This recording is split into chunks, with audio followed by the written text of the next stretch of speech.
Okay, hello everyone. So this is chapter 21.4. We'll try to learn how to name a carbon compound. Some of them will be very big, so the name will be complicated. And then what you learn here is not adopted from the textbook. It's a system different from the textbook, but easier to follow. I hope you can learn from that effectively. So let's start.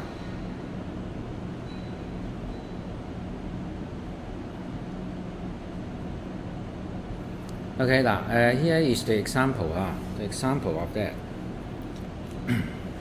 So I use this example as a naming. So this naming system called IUPAC, it is an international organization about chemistry to standardize how to name a carbon compound. So in the whole world, all the chemists, they will use the same naming system to name the compound, so they can communicate in a way more efficiently. No more translation required. That means they share a common language in organic chemistry. Okay, so now let's begin with this structure. If you count the number of carbon, you find 5 carbon here, right? But it is aliphatic hydrocarbons. So I will draw the strict chain first. That means the carbon backbone is this one, and then you see a branch, a side chain. This is our initial analysis of the structure. First, it is an aliphatic hydrocarbon. Second, it has a branch chain. At the second, if you count the carbon from right to left, if it is the first carbon here, this is the second one.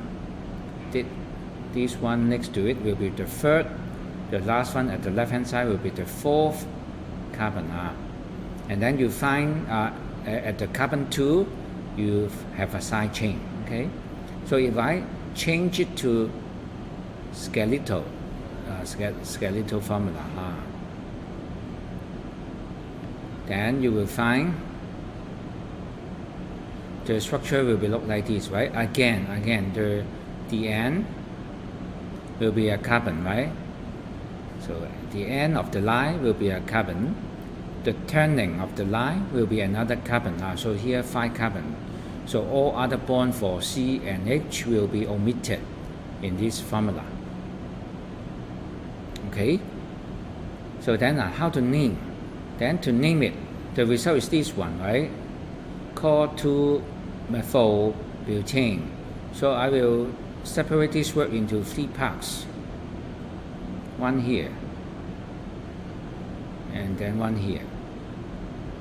These 3 parts. So let's see what happened. What is the meaning between these 3 parts of the name? First part, start from the right hand side to the left. ANE is the suffix. Okay, ANE means for a family, a functional group. Actually, not a functional group.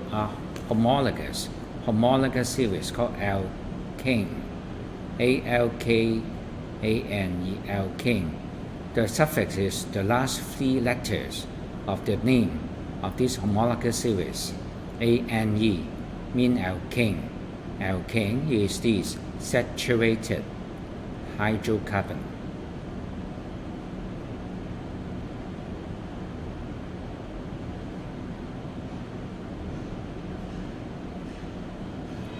Okay, so then how about the middle one?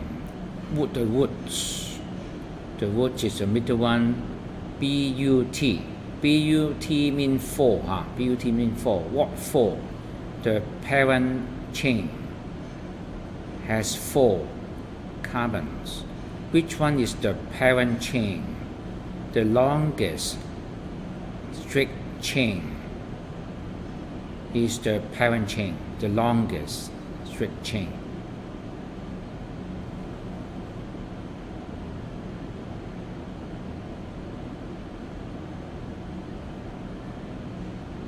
I mean the longest strict chain in the molecule. Okay, so we call it parent chain, and it consists of 4 carbons. So we have the prefix called build to talk about that, okay? So the name will be together, butane. You learned butane before, okay? And then last is the prefix. Prefix is this part. Actually is to mention the substituent, the side chain, and where it is. Okay, so first, the meaning of 2 methyl is at position 2 of the parent carbon chain, we have a bond chain, and this bond chain consists of 1 carbon. So, meth, M-E-T-H, mean 1. YL means substituent. Okay, 1 carbon substituent as the side chain. Don't worry, we will have a full list of this wording below this table. So this is the way we name a system. Basically, we'll have 3 parts. So the advanced one will have 5 parts, but it will be learned in Form 5. Okay. But now we stick on the this system, the 3 parts of a name.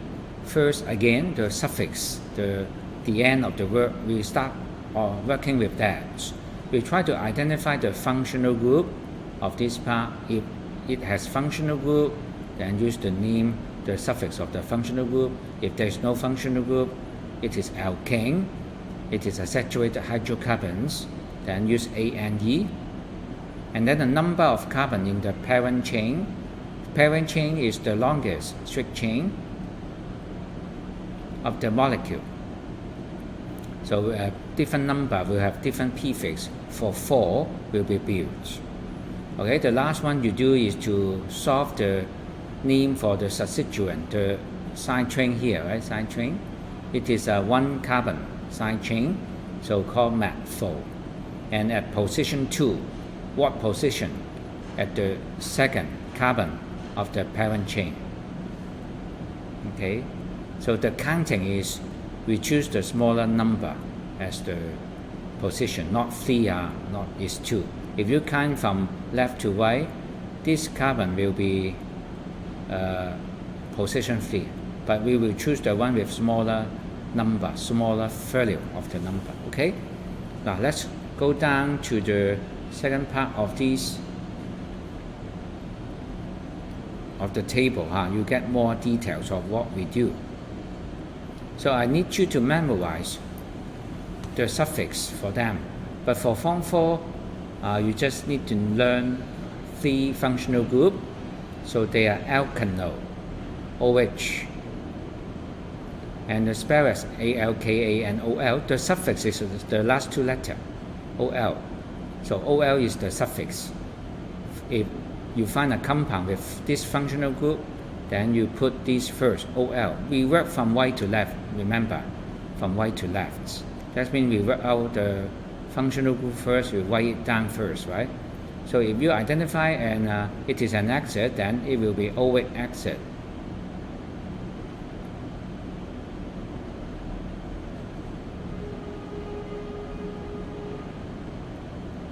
Okay, now from this system, we have only 2 functional groups. We put alkene, ENE, back to this second column, counting from the right, right? So the system is not quite same as your textbook, but this is more easy to follow. Okay, so try to learn this one. If you like the textbook, you read the textbook first, right, by yourself. Okay, and then the suffix will be for this one. Now one is OL for alcohol, one is for COOH, this functional group. We call it OH acid. We put it as the last part of the name. We write it first, write it down first, working out from right to left, remember. Okay, then next column. After you identify the functional group, then we try to identify any unsaturation in the parent chain. Okay, we include this unsaturation as part of the parent chain. So let's find out. So right here, if there is no functional group in the compound, then we check we check any unsaturation, any alkene. Alkene is, use another pen, CC double bond. This in textbook it is called a functional group, but here we call it an unsaturation. Single bond is saturated, double bond, triple bond is what we call unsaturated hydrocarbon.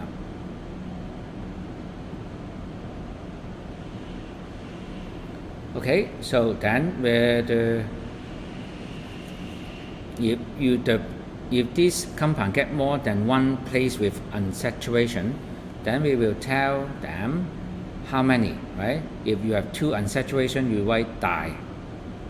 Say for example, diene, triene, right? Like this, right? And tetraene. Also, you need to state the position of them too, but I will let you know how to do it later. Okay. So, how about if I have unsaturation and functional group together? Then, like here, you will, to combine these 2 parts, then we will omit E in ANE or ENE. So say for example, for a compound called alkanol,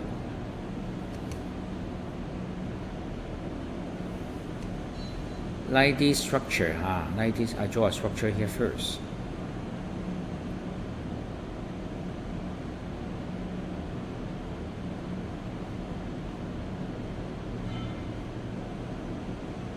Like this structure, we write alkanol, OL first, right? OL first, OL.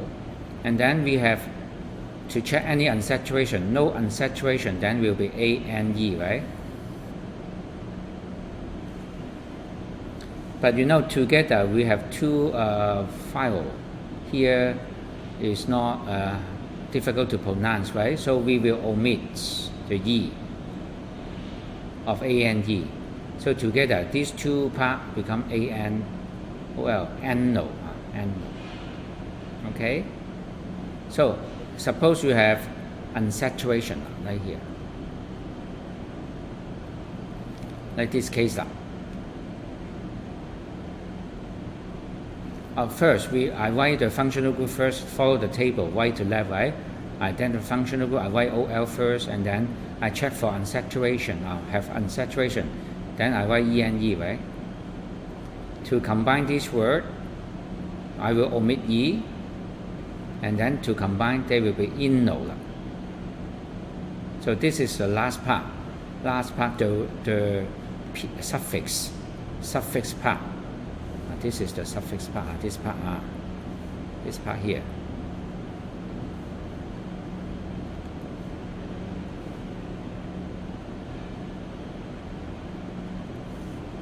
Okay, so the system is a bit complicated. So you just treat it as a game.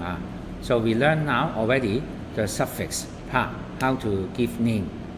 You can have ANE or ENE, right? If you have functional group, that may be anno or inno.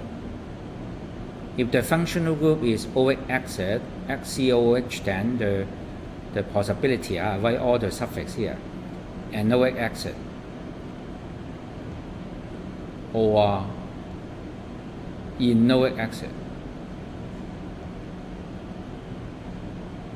Remember, we omit the letter E if we have functional group that follow. Okay, so that's the first part, how to name the suffix. I stop here first.